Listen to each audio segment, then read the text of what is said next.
Hello students, आप सभी का हमारे चैनल में बहुत स्वागत है। आज की क्लास में हम क्लास 10th के होम साइंस की कुछ इम्पोर्टेंट एमसीक्यू क्वेश्चंस को सॉल्व करने जा रहे हैं, जो आपकी एग्जाम के लिए बहुत ही इम्पोर्टेंट हैं। तो आप इन सभी क्वेश्चंस को ध्यान से देखें। आइए स्टार्ट करते हैं क्वेश्चन नंबर 1 से। पहला प्रश्न है कि आदर्श पारिवारिक बजट किसे माना जाता है? घाटे के बजट को, संतुलित बजट को, बचत का बजट या फिर दैनिक बजट? तो इनमें से किस बजट को आदर्श पारिवारिक बजट माना जाता है? सही जवाब है बचत का बजट। बचत के बजट को ही आदर्श बजट कहा जाता है। क्वेश्चन नंबर 2 है, पारिवारिक बजट बनाने का उद्देश्य क्या होता है? बचत करना, व्यय पर नियंत्रण, आय का ज्ञान या फिर इनमें से सभी? तो बजट बनाने का उद्देश्य बचत करना भी होता है, व्यय पर नियंत्रण भी होता है, आय का ज्ञान भी होता है। तो सही जवाब हो जाएगा उपर्युक्त सभी। इनमें से सभी ऑप्शन सही हैं। क्वेश्चन नंबर 3 है, बजट सफल होता है। बजट को हम सफल किस प्रकार से कर सकते हैं? व्यय कम करके, आय व्यय के सही संतुलन से, आय बढ़ा करके या फिर बचत करके? बजट को सफल बनाने के लिए हमें आय और व्यय के बीच सही संतुलन बनाना होगा, क्योंकि आय और व्यय के अनुसार यदि हम संतुलन बनाते हैं तो बजट सफल रहता है। क्वेश्चन नंबर 4 है, बजट का सर्वाधिक महत्वपूर्ण मद क्या है?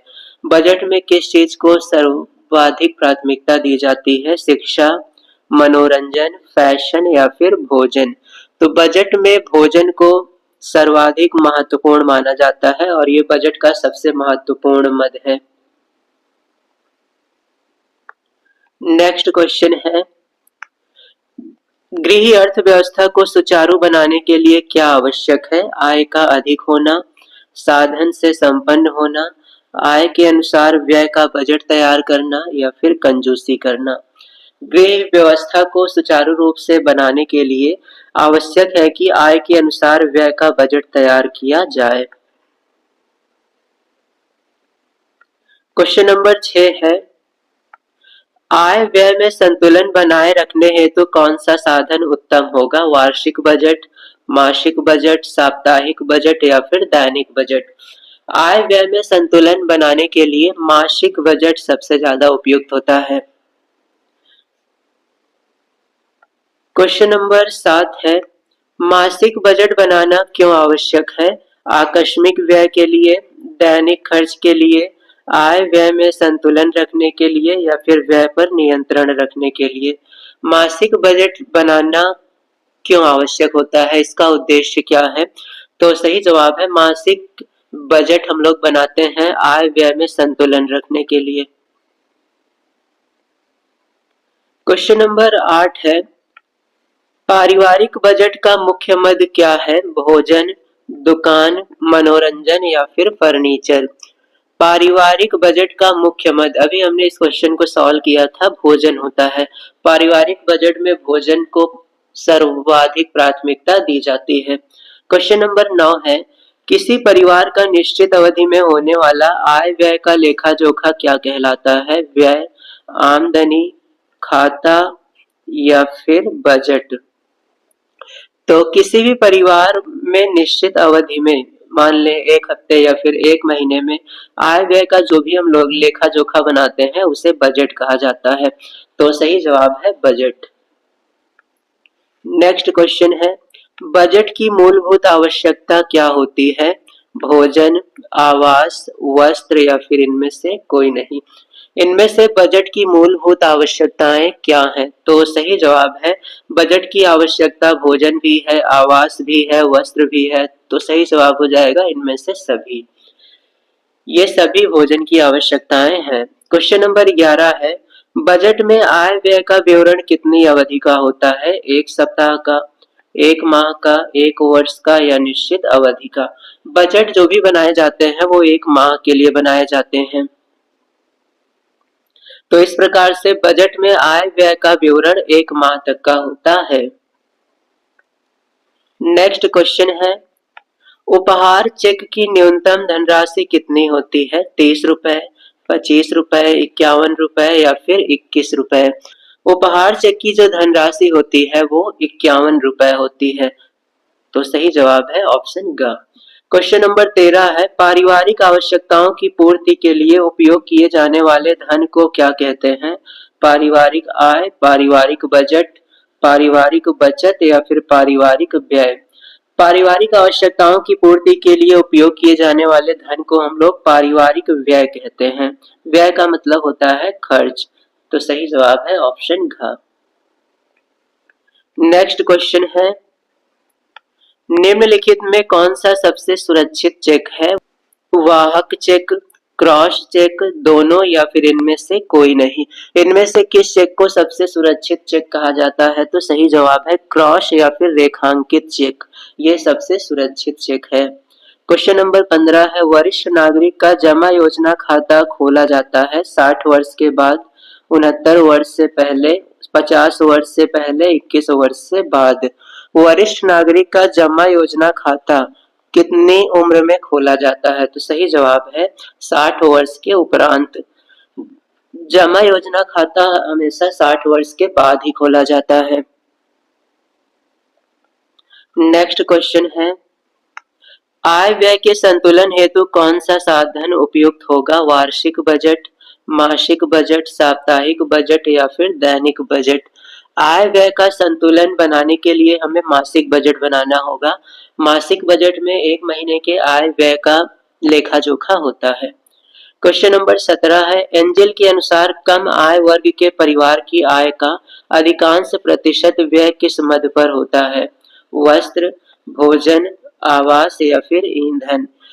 जिन परिवार वर्ग की आय कम होती है उनका अधिक खर्च किस पर होता है? तो सही जवाब है भोजन पर। कम आय वर्ग के परिवार के लोग भोजन पर अधिक खर्च करते हैं। क्वेश्चन नंबर 18 है, गिफ्ट चेक में कितने रुपए की राशि होती है? 50, 25, 30 या फिर 21। गिफ्ट चेक जो होता है वो 21 रुपए का होता है। क्वेश्चन नंबर 19 है, पीतल की मूर्तियों की सफाई किसके द्वारा की जाती है? चूना, रेत, साबुन या फिर ब्रासो। पीतल की मूर्तियों की सफाई करने के लिए चूना का उपयोग किया जाता है। क्वेश्चन नंबर 20 है, घर की सफाई महत्वपूर्ण है। घर की सफाई क्यों महत्वपूर्ण होती है? शारीरिक स्वास्थ्य के लिए, मानसिक स्वास्थ्य के लिए, सुख प्राप्ति के लिए या फिर सभी के लिए। तो घर की सफाई शारीरिक स्वास्थ्य के लिए भी आवश्यक है, मानसिक स्वास्थ्य के लिए भी आवश्यक है, सुख प्राप्ति के लिए भी। तो सही जवाब हो जाएगा उपर्युक्त सभी। क्वेश्चन नंबर 21 है, फूलों को अधिक समय तक ताजा बनाए रखने के लिए फूलदान के पानी में क्या डालना चाहिए? सोडा, साबुन, नमक या फिर सिरका। फूलों को यदि हम अधिक समय तक ताजा बनाए रखना चाहते हैं तो फूलदान के पानी में हमें नमक डालना चाहिए। नमक डालने से फूल जल्दी मुरझाते नहीं हैं। नेक्स्ट क्वेश्चन है, सजावट का क्या अर्थ है? पर्दा लगाना, चित्रों से घर सजाना, फूलों से घर सजाना या घर सुव्यवस्थित करना। इनमें से सजावट का सही अर्थ क्या है? तो सजावट का सही अर्थ होता है घर को सुव्यवस्थित करना। तो यहाँ पर सही जवाब हो जाएगा ऑप्शन घ। क्वेश्चन नंबर 23 है, 4 चम्मच का दाम 40 रुपए है तो 1 दर्जन चम्मच का दाम कितना होगा? तो ये क्वेश्चन भी काफी इंपॉर्टेंट है। दिया है कि 4 चम्मच का दाम 40 रुपए है, तो सबसे पहले हम 1 चम्मच का दाम निकालेंगे। तो 40 को कर देंगे 4 से भाग, तो 1 चम्मच का दाम आ जाएगा 10 रुपए। 4 चम्मच 40 का है तो जाहिर सी बात है 1 चम्मच 10 रुपए का होगा। अब हमें बताना है 1 दर्जन चम्मच। 1 दर्जन चम्मच का मतलब 12 चम्मच। 1 चम्मच 10 रुपए का है तो 12 चम्मच के लिए 12 में 10 का गुणा करेंगे तो आएगा 120। तो 12 चम्मच अर्थात 1 दर्जन चम्मच 120 रुपए का मिलेगा। नेक्स्ट क्वेश्चन है, 1 किलो सेब का दाम 32 रुपए है तो 250 ग्राम सेब का दाम कितना होगा? तो 1 किलो का मतलब होता है 1000 ग्राम। 1000 ग्राम सेब का दाम 32 रुपए है। तो हमें सबसे पहले 1 ग्राम सेब का दाम निकालना होगा। तो ये हो जाएगा 32 और बटे में 1000। अब हम 250 ग्राम सेब का दाम निकाल लेते हैं। तो 250 ग्राम सेब के दाम के लिए हमें 32 बटे 1000 में गुणा करना होगा 250 से। तो 250 से 1000 को कट कर देंगे तो 4 बार में कट होगा और 4 से 32 कटेगा, 4 अठे 32। तो 250 ग्राम सेब का दाम आ गया 8 रुपए। तो एक एक नियम के उपयोग से इस तरह के क्वेश्चंस को हम हल कर सकते हैं। क्वेश्चन नंबर 25 है, जल की स्थायी कठोरता किससे दूर की जा सकती है? सोडा तथा चूना मिलाकर, नमक डालकर, छानकर या ब्लीचिंग पाउडर डालकर। जल की स्थायी कठोरता को दूर करने के लिए हम लोग सोडा और चूना का उपयोग कर सकते हैं। क्वेश्चन नंबर 26 है, मनुष्य के शरीर में जल का उपयोग क्या होता है? रुधिर को पतला बनाना, भोजन को पचाना, शरीर से हानिकारक पदार्थों का बाहर निकालना या फिर इनमें से सभी। मनुष्य के शरीर में जल का उपयोग होता है रक्त को पतला बनाना, भोजन को पचाना, शरीर से हानिकारक पदार्थों का बाहर निकालना। तो सही जवाब हो जाएगा उपर्युक्त सभी। क्वेश्चन नंबर 29 है, विश्व जल दिवस कब मनाया जाता है? 22 मई, 21 जून, 17 अप्रैल या फिर 22 मार्च को। विश्व जल दिवस हम लोग मनाते हैं 22 मार्च को। क्वेश्चन नंबर 28 है, जल द्वारा फैलने वाले रोग कौन से हैं? पेचिश, अतिसार, हैजा या फिर इनमें से सभी। तो इनमें से सभी ऐसे रोग हैं जो जल के द्वारा फैलते हैं। तो यहाँ पर सही जवाब है उपर्युक्त सभी। पेचिश, अतिसार, हैजा ये सब जल से फैलने वाले रोग हैं। क्वेश्चन नंबर 29 है, अत्यधिक वमन और अतिसार के कारण क्या होता है? क्षय रोग, मोटापा, निर्जलीकरण या फिर मलेरिया। अत्यधिक वमन के कारण हमें निर्जलीकरण होता है, ज्यादा उल्टी होने से जल की कमी हो जाती है जिसे निर्जलीकरण कहते हैं। क्वेश्चन नंबर 30 है, निम्न में से कौन सा रोग शुद्ध जल से नहीं फैलता है? हैजा, अतिसार, क्षय रोग या फिर मोती झरा। तो इनमें से क्षय रोग जिसे टीबी भी कहा जाता है ये अशुद्ध जल से नहीं फैलता है। नेक्स्ट क्वेश्चन है, निम्न में से कौन सा रोग अशुद्ध जल से होता है? खसरा, प्लेग, टिटनेस या फिर हैजा। तो इनमें से हैजा एक ऐसा रोग है जो अशुद्ध जल से होता है। क्वेश्चन नंबर 32 है, निर्जलीकरण का क्या अर्थ है? शरीर में खून की कमी, शरीर में जल की कमी, शरीर में कैल्शियम की कमी या फिर इनमें से सभी। निर्जलीकरण का अर्थ होता है शरीर में जल की कमी। क्वेश्चन नंबर 33 है, भोपाल दुर्घटना किसका उदाहरण है? वायु प्रदूषण, जल प्रदूषण, ध्वनि प्रदूषण या फिर मृदा प्रदूषण। भोपाल दुर्घटना इनमें से क्या है? तो भोपाल दुर्घटना एक प्रकार का वायु प्रदूषण था जिसमें एक हानिकारक गैस लीक हो गई थी जिसके कारण काफी लोगों की मृत्यु हुई थी। क्वेश्चन नंबर 34 है, पर्यावरण प्रदूषण का कारण क्या है? नगरीकरण, वनों की कटाई, औद्योगिकरण या फिर इनमें से सभी। तो पर्यावरण प्रदूषण का कारण है नगरीकरण भी, वनों की कटाई भी और औद्योगिकरण भी। तो यहाँ पर चौथा ऑप्शन जो है ये गलत है, इनमें से सभी। सभी सही जवाब है। तो चौथे ऑप्शन होगा इनमें से सभी। नगरीकरण, वनों की कटाई और औद्योगिकरण ये सभी पर्यावरण प्रदूषण के कारण है। क्वेश्चन नंबर 35 है, ध्वनि प्रदूषण को हम किस में मापते हैं? अर्थात ध्वनि को मापने की इकाई क्या है? ओम, डेसिबल, जूल या फिर एम्पियर।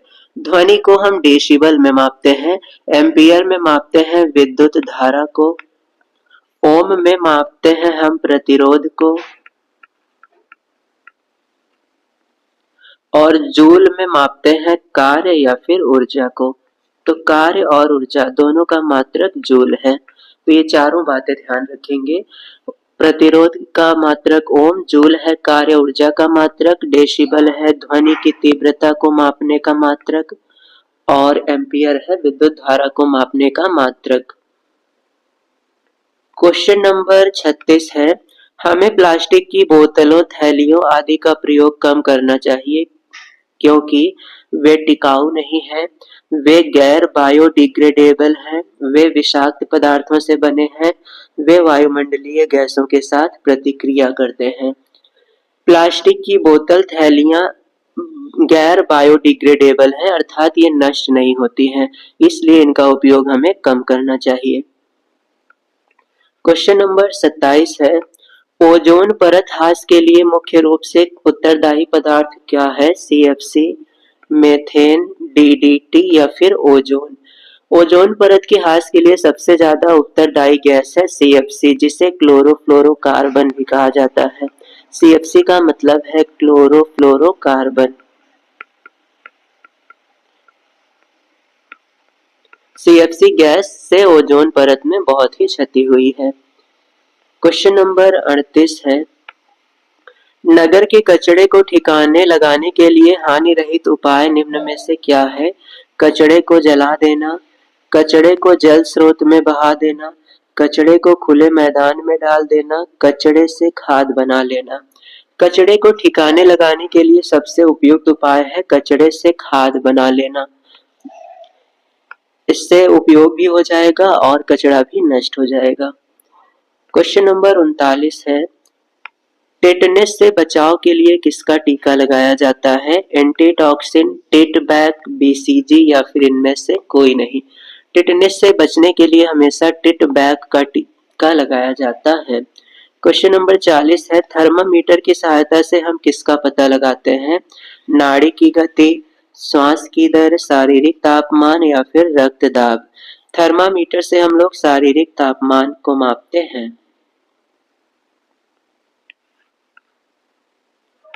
क्वेश्चन नंबर 41 है, डेंगू किससे फैलता है? मच्छर से, घरेलू मक्खी से, तिलचट्टे से या फिर इनमें से किसी से नहीं। डेंगू फैलता है मच्छर से, मादा एनाफिलीज नामक मच्छर से डेंगू फैलता है, तो सही जवाब है ऑप्शन का। क्वेश्चन नंबर 42 है, लाल दवा का वैज्ञानिक नाम क्या है? लाल दवा का सूत्र होता है KMnO4 और इसे हम लोग कहते हैं पोटेशियम परमैंगनेट। पोटेशियम परमैंगनेट को ही लाल दवा कहा जाता है। क्वेश्चन नंबर 43 है, रेबीज रोग का कारण क्या है? मच्छर का काटना, कुत्ते का काटना, सांप का काटना या फिर इनमें से कोई नहीं। रेबीज नामक रोग कुत्ते के काटने से होता है। क्वेश्चन नंबर 44 है, मधुमेह रोग किस तत्व की अधिकता से होता है? प्रोटीन, वसा, कार्बोहाइड्रेट या फिर विटामिन? मधुमेह नामक रोग कार्बोहाइड्रेट, जिसे हम लोग ग्लूकोज भी कहते हैं, ग्लूकोज, इसकी अधिकता से होता है। साथ ही साथ मधुमेह नामक रोग इंसुलिन की कमी से होता है, ये भी ध्यान रखेंगे। यदि शरीर में इंसुलिन हार्मोन की कमी होती है तो ग्लूकोज बढ़ जाता है और मधुमेह नामक रोग हो जाता है। मधुमेह नामक रोग को ही डायबिटीज भी कहते हैं, तो ये भी ध्यान रखेंगे, डायबिटीज कहा जाता है मधुमेह को। क्वेश्चन नंबर 45 है, BCG का टीका किस रोग में लगाया जाता है? क्षय रोग, हैजा, कुकर खांसी या फिर टिटनेस? BCG का टीका दिया जाता है क्षय रोग में, जिसे TB भी कहते हैं। TB या क्षय रोग से बचाव के लिए BCG का टीका लगाते हैं। क्वेश्चन नंबर 46 है, टिटनेस रोग के जीवाणु किसमें पाए जाते हैं? मिट्टी में, गोबर में, जंग लगे लोहे पर या फिर इनमें से सभी में?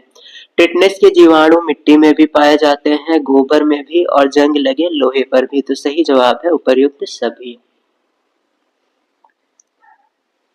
क्वेश्चन नंबर 46 है, चेचक के विषाणु का नाम क्या है? एंड अमीबा हिस्टोलिटिका, वेरिसेला या वेरियोला जोस्टर वायरस, विब्रियो कोलोरी या फिर साल्मोनेला टाइफी? तो इनमें से चेचक के वायरस का नाम है varicella zoster virus. Vibrio cholerae, ये कॉलरा के वायरस का नाम है, जीवाणु का नाम है विब्रियो कॉलेरी। साल्मोनेला टाइफी है टाइफाइड के जीवाणु का नाम, टाइफाइड।